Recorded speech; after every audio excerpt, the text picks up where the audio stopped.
जब सुहागरात पर पति कमरे में दाखिल हुआ तो लड़की को लगा जबरदस्त झटका। सुहागरात का नाम सुनते ही मन में एक अनोखी हलचल सी उठती है। ये वो रात है जिसका हर कोई शादी के समय बेसब्री से इंतजार करता है। चाहे लड़का हो या लड़की, दोनों के ही दिलों में इस रात को लेकर अलग अलग ख्वाब होते हैं।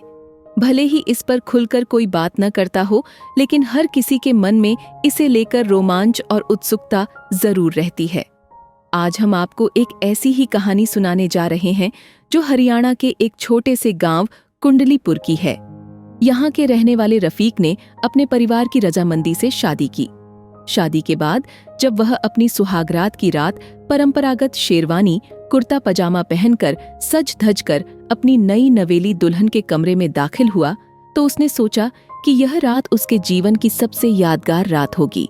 लेकिन जैसे ही उसने कमरे में कदम रखा, उसकी दुल्हन के चेहरे पर एक अलग ही भाव थे। रफीक की पत्नी निशा, जो एक पढ़ी लिखी मॉडर्न ख्यालों वाली महिला थी, रफीक को देखकर स्तब्ध रह गई। उसने देखा कि रफीक कुर्ता पजामा और पारंपरिक पहनावे में था और दाढ़ी मूंछ भी रखी हुई थी। यह देखकर निशा को अपने परिवार के फैसले पर यकीन नहीं हुआ। उसने सुहागरात की रात ही रफीक से कहा, मुझे ऐसा पति नहीं चाहिए था।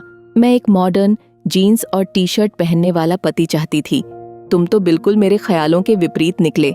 निशा ने इसे अपने साथ धोखा महसूस किया। उसने कहा कि उसे खुले विचारों वाला परिवार और पति चाहिए था जो उसकी सोच और जीवन शैली के अनुकूल हो। ससुराल वालों का रहन सहन उसे पुराना और परंपरागत लगा, जिससे वह बेहद निराश हो गई।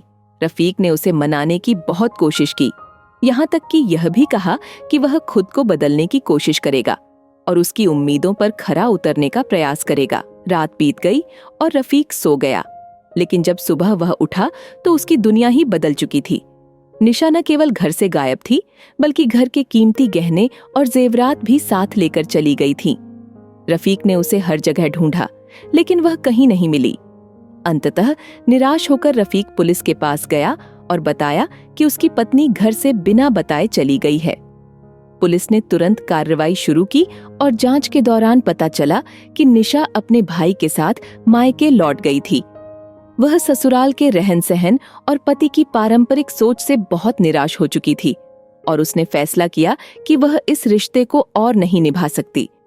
रफीक ने निशा को वापस लाने की पूरी कोशिश की, लेकिन निशा ने स्पष्ट कर दिया कि वह उस माहौल में नहीं रह सकती जहां उसकी सोच और जीवन शैली का सम्मान न हो।